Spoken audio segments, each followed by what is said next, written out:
Bienvenue sur notre chaîne. Ici, nous publions gratuitement les résumés des livres et romans les plus utiles et intéressants chaque semaine. Abonnez-vous à la chaîne et activez la cloche de notification pour ne pas manquer les prochaines vidéos. Bonne écoute! Imagine que la vie soit un jeu, et que les règles soient déjà écrites. Sans loi simple, mais implacable, qui décide si tu vas échouer, stagner ou réussir pleinement. Richard Templar les a décodées dans son livre Les 100 lois de la vie. Aujourd'hui, je vais t'en révéler les plus puissantes, celles qui transforment ton état d'esprit, tes relations, ton succès et même ta vision de l'existence. Attache ta ceinture, car ce résumé pourrait bien changer ta façon de vivre dès ce soir. Les 100 lois de la vie a été écrit par Richard Templar, un auteur britannique spécialisé dans les ouvrages de développement personnel et de réussite. Il a écrit ce livre pour transmettre, sous forme de règles simples et accessibles, les principes universels qui permettent de mieux vivre, d'avoir des relations équilibrées et de réussir sans se perdre. Son but était d'offrir un guide pratique, facile à appliquer au quotidien, pour aider chacun à bâtir une vie épanouie et harmonieuse. Introduction. Richard Templar ouvre son livre avec une idée qui paraît simple mais qui bouleverse notre manière de voir l'existence. La vie fonctionne selon des principes universels, des lois invisibles qui agissent sur chacun de nous, que nous en soyons conscients ou non. Trop souvent, nous pensons que notre réussite ou notre bonheur dépendent de la chance, du hasard ou des circonstances extérieures, alors qu'en réalité ils reposent sur des règles intemporelles que certains appliquent consciemment tandis que d'autres les ignorent. Cette vérité est au cœur de son approche. La vie n'a rien d'un chaos, elle suit des logiques qu'il suffit d'apprendre à reconnaître et à utiliser. Dès les premières pages, l'auteur insiste sur un point fondamental: personne n'échappe à ces lois. Elles s'imposent aussi bien dans les grandes décisions que dans les petits gestes du quotidien. Les ignorer revient à marcher les yeux fermés dans un monde complexe. Les comprendre, en revanche, permet d'éclairer sa route et d'avancer avec plus de clarté et de confiance. Templar montre que les gens que nous admirons, ceux qui semblent mener des vies équilibrées et réussies, n'ont pas forcément plus de talent ou de chance, mais ils ont appris à respecter ces règles de bon sens qui gouvernent les relations, le travail, la confiance en soi et la gestion du temps. Ce qui rend son approche si percutante, c'est la simplicité. Plutôt que de proposer de grandes théories abstraites, il découpe la vie en 100 lois concrètes, accessibles à tous, qu'on peut immédiatement mettre en pratique.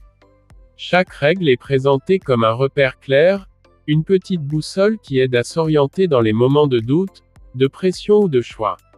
Loin des discours compliqués, son but est de montrer que la sagesse n'est pas réservée à une élite, mais qu'elle peut être appliquée par chacun, chaque jour, à travers des attitudes et des décisions précises. L'introduction met aussi en garde contre une illusion fréquente, celle de croire qu'on peut s'en sortir uniquement avec l'intelligence ou la volonté. Richard Templar rappelle que ce ne sont pas nos intentions qui façonnent nos résultats, mais la cohérence entre nos actes et les lois universelles de la vie. Un individu peut être brillant, ambitieux ou passionné, mais s'il agit à l'encontre de ses principes, il se condamne à la frustration et à l'échec. Inversement, quelqu'un de modeste mais attentif à ses règles peut construire une existence harmonieuse et réussie. Enfin, il place le lecteur devant une responsabilité personnelle. Personne ne peut vivre la vie à ta place. Tu peux choisir de continuer à ignorer ces lois et de subir les mêmes erreurs encore et encore, ou tu peux décider de les apprendre, de les appliquer et de transformer ton quotidien. Le livre ne promet pas de miracles instantanés, mais il propose une certitude. Chaque loi respectée rapproche un peu plus d'une vie où règne équilibre, liberté et sérénité. C'est une invitation à passer de spectateur à acteur de sa propre histoire. Chapitre 1. Le premier chapitre de Richard Templar commence avec une vérité qui peut sembler dure à entendre: la vie n'est pas toujours juste. Beaucoup rêvent d'un monde où le mérite seul déciderait du succès, où les bonnes intentions seraient toujours récompensées et où l'effort suffirait à garantir une vie épanouie. Mais l'auteur rappelle que ce n'est pas ainsi que les choses fonctionnent. Certaines personnes naissent avec plus d'avantages que d'autres, certains efforts ne sont pas reconnus, et parfois les obstacles semblent insurmontables. Refuser de l'accepter, c'est nourrir en permanence frustration et ressentiment. Richard Templar insiste sur le fait que cette injustice apparente ne doit pas être vécue comme une condamnation, mais comme un appel à prendre en main ce que nous pouvons contrôler. Comme le disait l'empereur stoïcien Marc Aurèle, « Donne-moi la sérénité d'accepter les choses que je ne peux changer, le courage de changer celles que je peux, et la sagesse d'en connaître la différence. » L'injustice est un fait, mais notre réponse à ce fait est un choix. Celui qui décide d'agir malgré les désavantages finit toujours par se démarquer, tandis que celui qui s'enferme dans la plainte s'immobilise. Un exemple concret serait celui d'un étudiant brillant mais issu d'un milieu défavorisé. Il peut se décourager en comparant ses ressources à celles de camarades plus privilégiés, ou bien il peut décider de tirer le meilleur parti des moyens dont il dispose, de développer une discipline personnelle et une créativité qui, à long terme, le rendront plus résilient et plus performant que ses pairs. De nombreux entrepreneurs racontent qu'ils n'auraient jamais bâti leur succès sans avoir connu, au départ, des contraintes sévères qui les ont forcés à innover et à persévérer. Templar souligne aussi que croire que la vie devrait être équitable nous empêche de voir les opportunités réelles. Comme le disait Confucius, l'homme qui déplace une montagne commence par déplacer de petites pierres. Au lieu de s'indigner que la montagne soit trop lourde, celui qui avance pierre après pierre finit par réaliser ce que d'autres pensaient impossible. Dans la vie, attendre une justice parfaite revient à attendre une condition qui n'arrivera jamais. La vraie sagesse est de jouer la partie avec les cartes que nous avons reçues. L'auteur nous invite ainsi à transformer notre regard. Les obstacles, les injustices, les déséquilibres ne sont pas des freins définitifs, mais des éléments du décor avec lesquels il faut apprendre à composer. C'est souvent en acceptant que tout ne nous sera pas offert que nous développons le courage, la créativité et la détermination qui mènent à la réussite. En réalité, la loi la plus importante de ce premier chapitre pourrait se résumer ainsi: ne gaspille pas ton énergie à attendre que la vie soit juste, investis-la dans des actions qui te rapprochent de tes objectifs. En conclusion, Richard Templar nous pousse à franchir un cap mental, cesser de penser en termes de justice ou d'injustice, et commencer à penser en termes de possibilités et de responsabilités. Car au fond, la vie ne nous doit rien, mais elle offre toujours à celui qui agit une chance d'avancer. Comme le disait Sénèque, ce n'est pas parce que les choses sont difficiles que nous n'osons pas, c'est parce que nous n'osons pas qu'elles sont difficiles. Chapitre 2. Dans le deuxième chapitre, Richard Templar nous enseigne une règle qui paraît simple, mais qui change complètement la manière de vivre. Il est inutile de vouloir tout contrôler. Beaucoup de gens s'épuisent à prévoir chaque détail, à anticiper chaque imprévu, à chercher à maîtriser ce qui, en réalité, échappe à toute prévision. Le résultat est toujours le même, de l'anxiété, de la frustration et, souvent, le sentiment amer d'avoir échoué malgré tous les efforts. L'auteur rappelle que la vie est par nature imprévisible.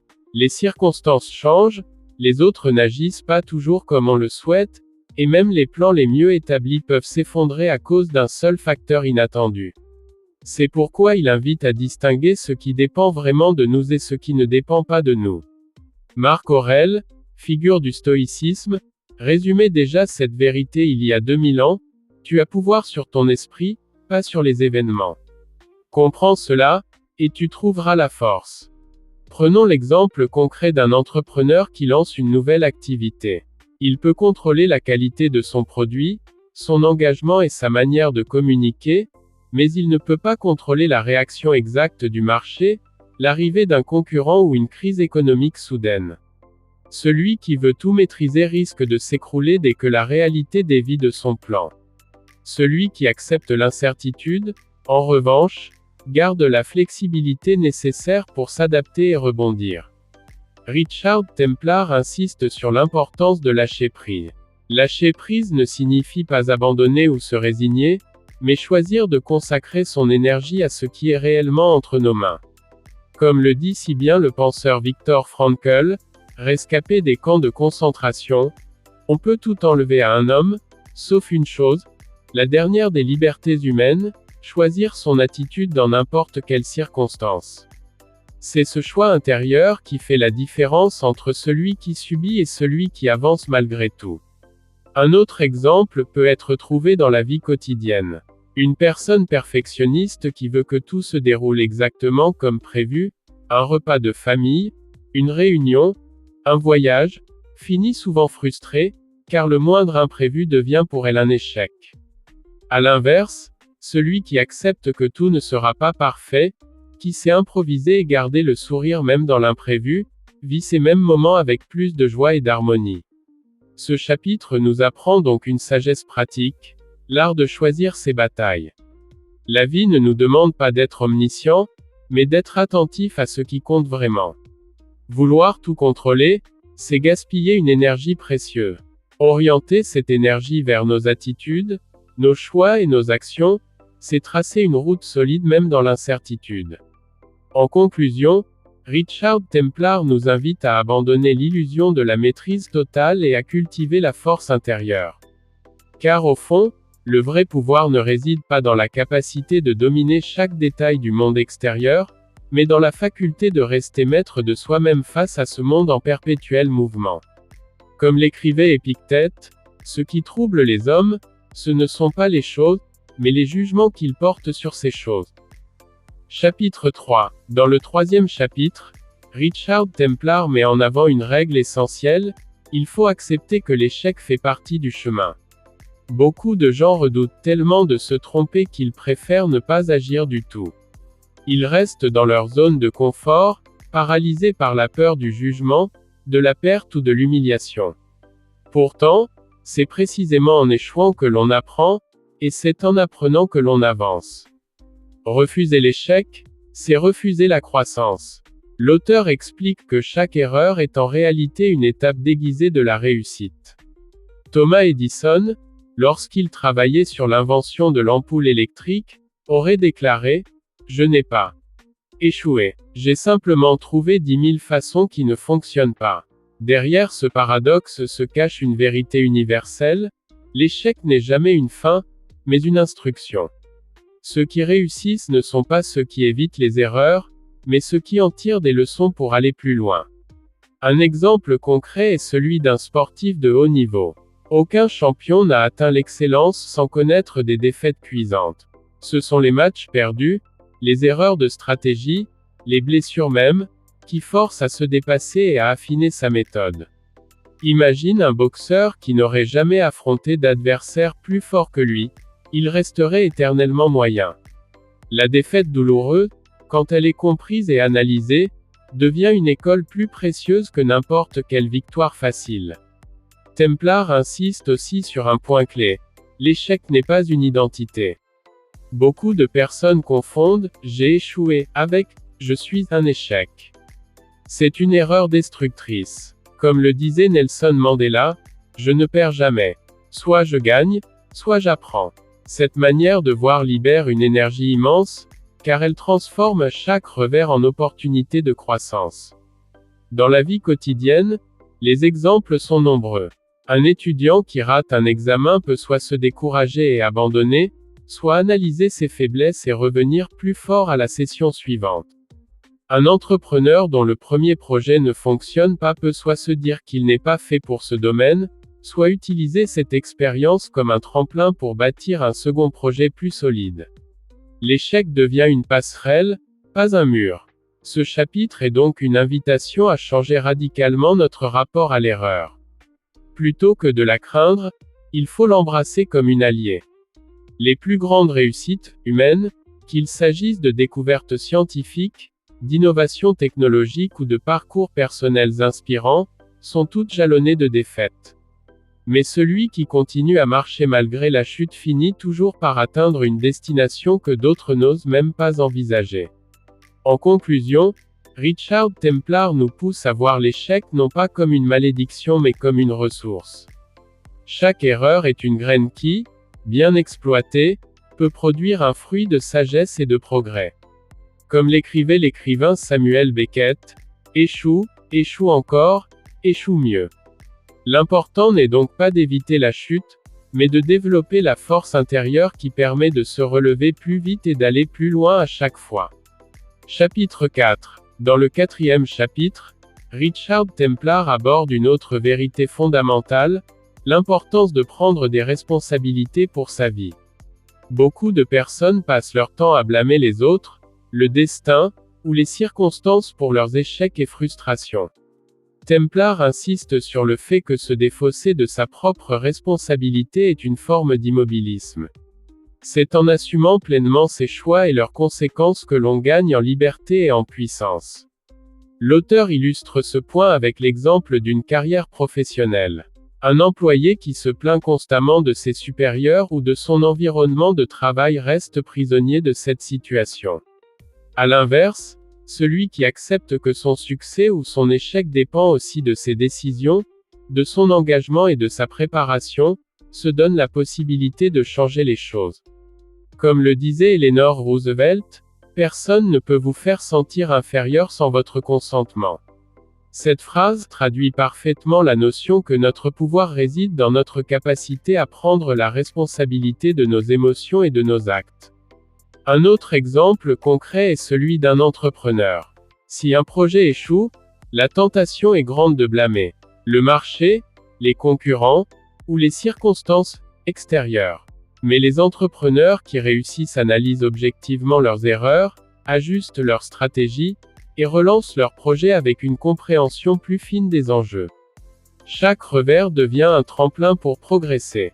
Templar souligne également que prendre ses responsabilités, ce n'est pas seulement agir dans la sphère publique ou professionnelle, mais aussi dans sa vie personnelle.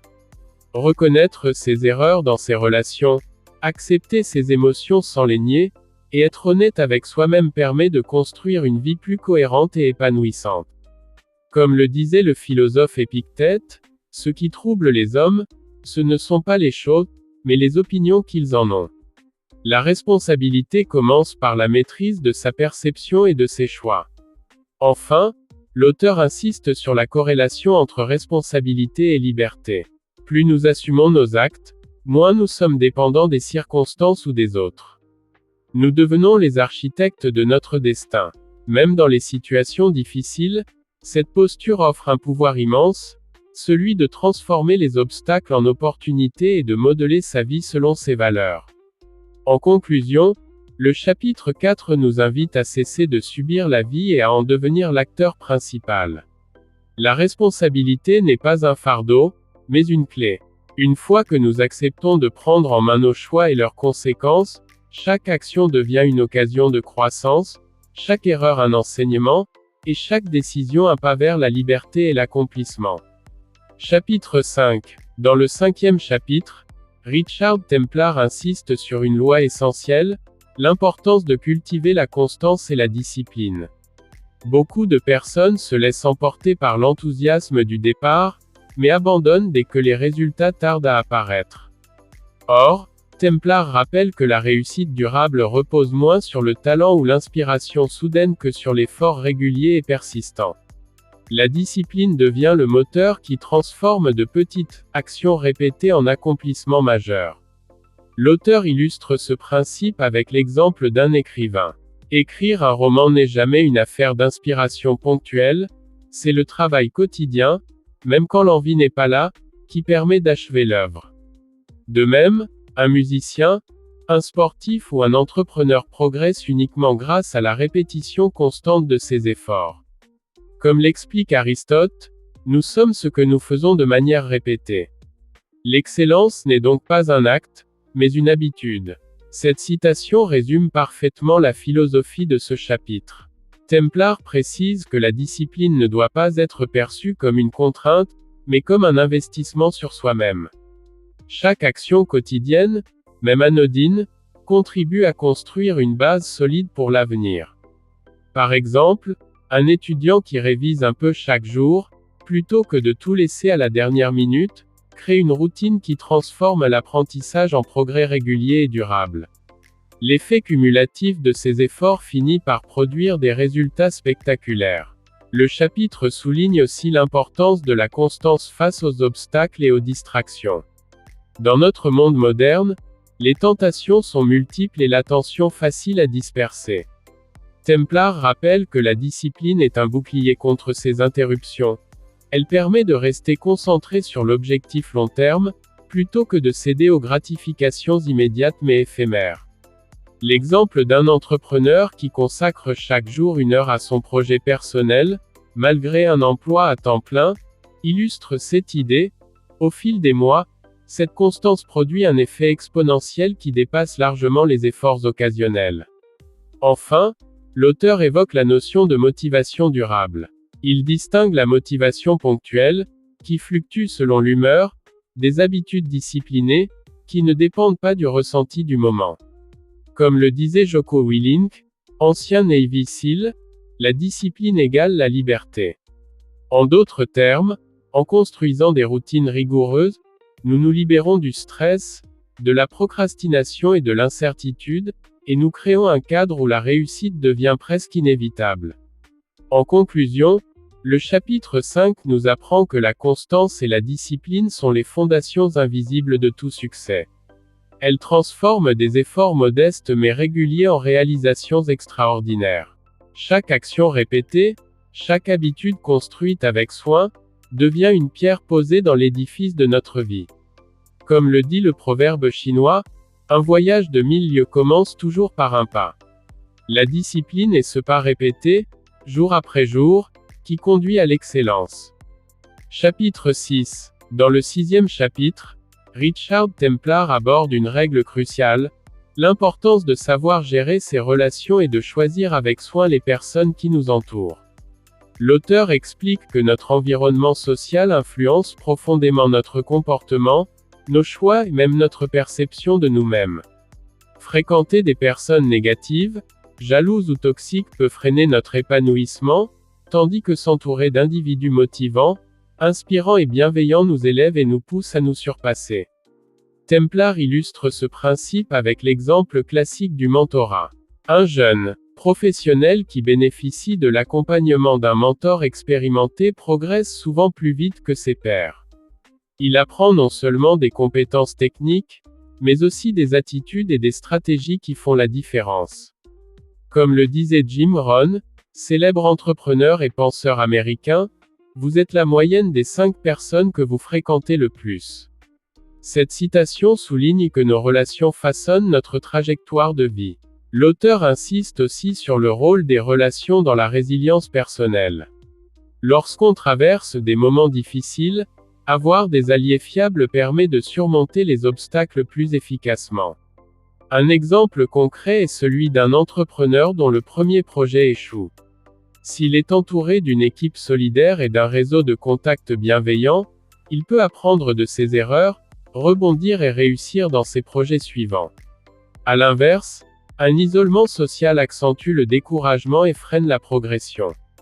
Templar met également en garde contre les relations basées uniquement sur l'intérêt ou la flatterie.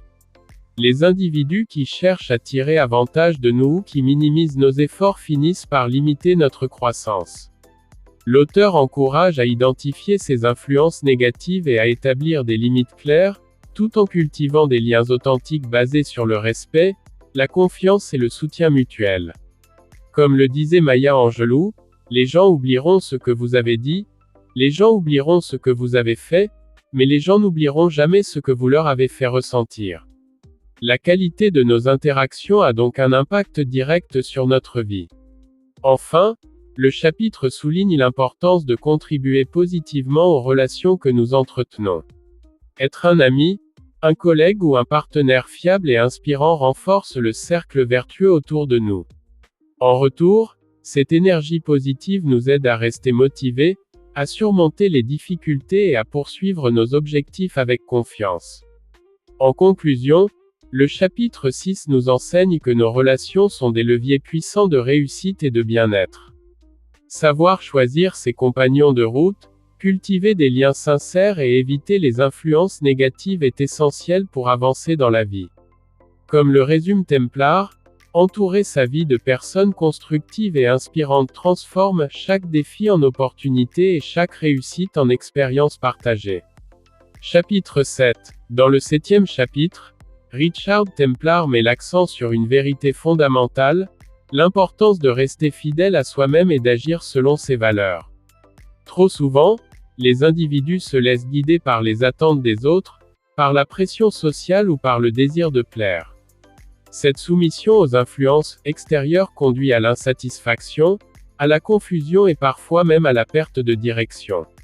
Templar insiste sur le fait que la vraie force réside dans l'authenticité et la cohérence personnelle. L'auteur illustre ce principe avec des exemples concrets. Prenons un professionnel qui accepte un poste prestigieux uniquement pour satisfaire ses proches ou pour la reconnaissance sociale. Même si l'apparence extérieure semble parfaite, le désalignement entre ses valeurs profondes et ses actions provoque frustration, stress et perte de motivation. À l'inverse, une personne qui fait des choix en accord avec ses convictions, même modestes ou non conventionnelles, développe une énergie intérieure durable et une confiance inébranlable. Comme le disait Oscar Wilde, « Soyez vous-même, tous les autres sont déjà pris ». Templar évoque également le lien entre authenticité et respect. Agir en accord avec ses valeurs attire naturellement des relations sincères et des opportunités pertinentes, tout en éloignant les influences toxiques. Les leaders les plus respectés et inspirants, qu'ils soient dans le domaine professionnel, artistique ou humanitaire, sont ceux qui incarnent pleinement ce en quoi ils croient, plutôt que ceux qui cherchent à plaire à tout le monde. Nelson Mandela, par exemple, est resté fidèle à ses principes malgré des pressions énormes, et cette fidélité a forgé son influence et son héritage. Un autre point clé souligné par Templar est le courage de dire non.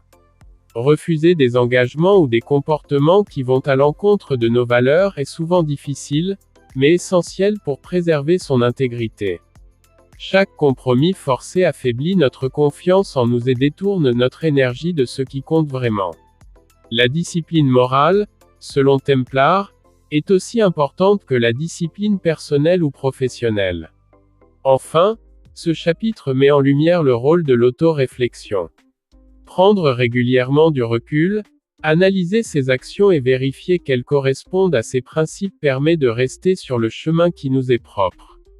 Ce processus n'est pas seulement bénéfique pour notre bien-être, mais il optimise aussi nos décisions et notre impact dans le monde. Comme l'écrivait Ralph Waldo Emerson, ne suivez pas où le chemin peut mener. Allez là où il n'y a pas de chemin et laissez une trace. En conclusion, le chapitre 7 nous enseigne que la fidélité à soi-même est un pilier de la réussite et du bonheur. Agir selon ses valeurs, cultiver l'authenticité et avoir le courage de rester intègre face aux pressions extérieures transforme la vie en un parcours cohérent, riche et épanouissant. L'énergie que l'on gagne en étant authentique dépasse largement celle que l'on dépense à essayer de correspondre à des attentes extérieures, et c'est cette énergie qui nourrit nos plus grandes réalisations. Chapitre 8. Dans le 8e chapitre, Richard Templar met en lumière une règle essentielle, l'importance de savoir gérer le temps et de se concentrer sur ce qui compte vraiment. L'auteur souligne que la plupart des individus passent leur vie à courir après des urgences, des distractions ou des tâches secondaires, oubliant que le temps est la ressource la plus précieuse et irréversible. Maîtriser son temps, c'est donc maîtriser sa vie. Templar illustre ce principe avec des exemples concrets de la vie quotidienne. Prenons un cadre qui passe ses journées à répondre à des emails ou à assister à des réunions inutiles. Malgré une apparence d'activité intense, il peut se sentir frustré et stagné dans sa progression professionnelle. À l'inverse, un professionnel qui identifie ses priorités, délègue ce qui n'est pas essentiel et se concentre sur les tâches à fort impact, avance plus rapidement et atteint ses objectifs avec moins d'efforts. Comme le disait Peter Drucker, la chose la plus importante dans la communication est d'entendre ce qui n'est pas dit. Dans le contexte de la gestion du temps, cela signifie percevoir ce qui est vraiment significatif et agir en conséquence. L'auteur insiste également sur la discipline face aux distractions. Dans notre monde hyperconnecté, les notifications, Les réseaux sociaux et les sollicitations permanentes fragmentent l'attention et réduisent l'efficacité. Templar recommande d'instaurer des routines, de planifier des plages de concentration intense et de protéger son énergie mentale. L'exemple d'un écrivain qui consacre chaque matin 2 heures à écrire, sans interruption, illustre parfaitement cette idée. Ce temps concentré produit souvent plus que plusieurs journées dispersées et chaotiques. Le chapitre aborde aussi l'importance de la priorisation. Toutes les tâches ne se valent pas, et savoir dire non aux urgences non essentielles permet de libérer du temps pour ce qui est réellement important. Cette approche s'applique autant à la vie professionnelle qu'à la vie personnelle. Passer du temps avec ses proches, investir dans son développement ou cultiver ses passions nécessite des choix conscients et une planification stratégique. Comme le disait Benjamin Franklin, ne laissez pas le temps vous échapper. Chaque moment consacré avec intention est un pas vers la réalisation de soi. Enfin, Templar souligne que la gestion du temps n'est pas simplement une question d'organisation, mais de vision. Ceux qui réussissent savent ce qu'ils veulent atteindre et alignent chaque action sur cet objectif. Chaque décision devient un outil pour avancer plutôt qu'une source de stress ou de perte d'énergie. En conclusion, le chapitre 8 nous enseigne que le temps est le capital le plus précieux et que savoir le gérer transforme la vie. La concentration, la priorisation et la discipline face aux distractions sont des leviers puissants pour avancer efficacement vers ses objectifs. Comme le résume Templar, chaque minute investie consciemment dans ce qui compte produit un rendement bien supérieur à des heures dispersées et mal orientées. La maîtrise du temps est ainsi la clé d'une vie plus productive, plus épanouissante et plus libre. Chapitre 9. Dans le 9e chapitre, Richard Templar met en avant une loi fondamentale, l'importance de rester adaptable et ouvert au changement. L'auteur souligne que la rigidité est l'ennemi de la réussite et du progrès. Ceux qui refusent de s'ajuster aux nouvelles situations, aux imprévus ou aux innovations se retrouvent vite dépassés, tandis que ceux qui apprennent à s'adapter transforment les obstacles en opportunités et restent maîtres de leur destinée. Templar illustre ce principe par des exemples concrets du monde professionnel et personnel. Prenons une entreprise qui refuse de moderniser ses méthodes ou ses technologies, elle risque de disparaître face à des concurrents plus flexibles et innovants. À l'inverse, une entreprise qui écoute son marché, ajuste sa stratégie et adopte de nouvelles approches prospères et évolue. Comme le disait Charles Darwin, ce n'est pas la plus forte des espèces qui survit, ni la plus intelligente, mais celle qui s'adapte le mieux au changement. Cette idée s'applique aussi bien aux individus qu'aux organisations. L'auteur met également en lumière l'importance de la curiosité et de l'apprentissage continu pour rester adaptable. Ceux qui refusent de remettre en question leurs connaissances ou leurs méthodes se figent dans leurs habitudes. Au contraire, adopter une posture d'apprentissage permanent permet de saisir de nouvelles opportunités et de réagir efficacement aux imprévus. Un exemple concret est celui d'un professionnel qui suit régulièrement des formations ou lit sur son domaine. Il anticipe les évolutions et reste compétitif, tandis que ses pairs stagnent.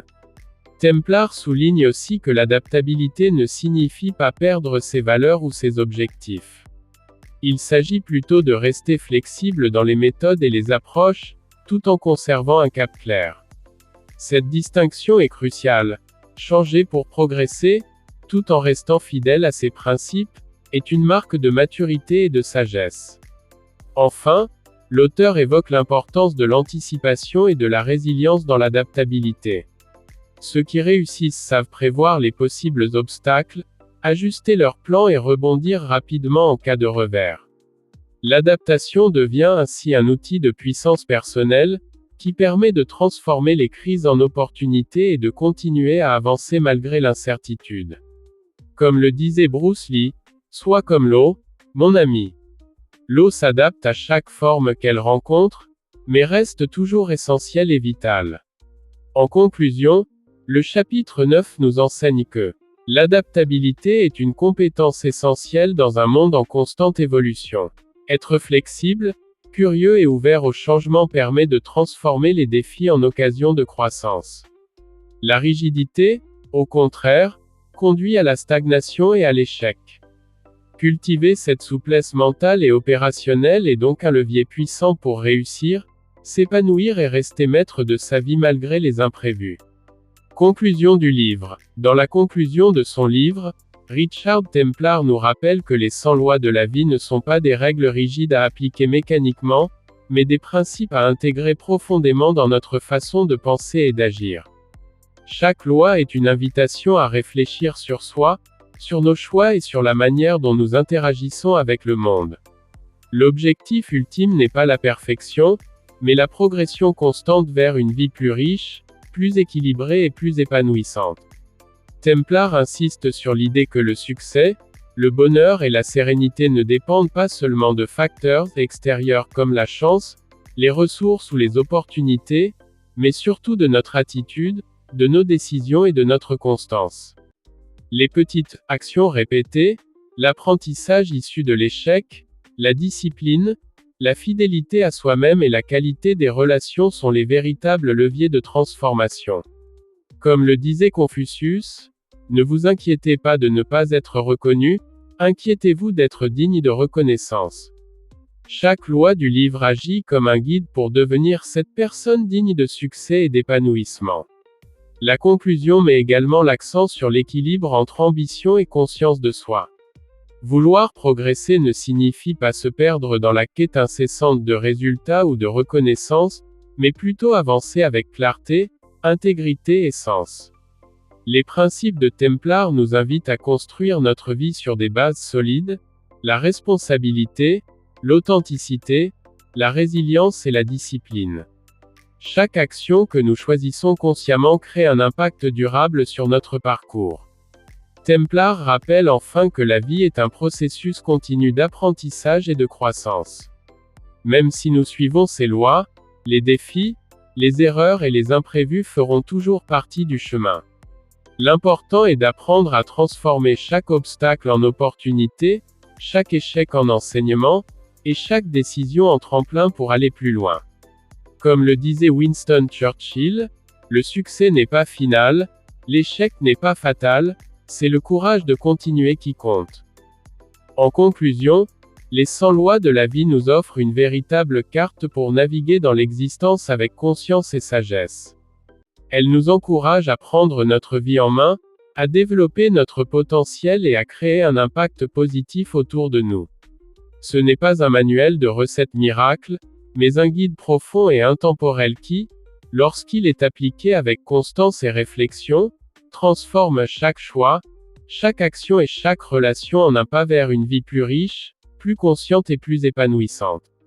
Si tu as aimé ce résumé et que tu veux d'autres perles de sagesse comme celle-ci, abonne-toi, active la cloche et laisse un commentaire, dis-moi quelle loi t'a le plus marqué. À très vite pour une nouvelle plongée dans les secrets des grands livres.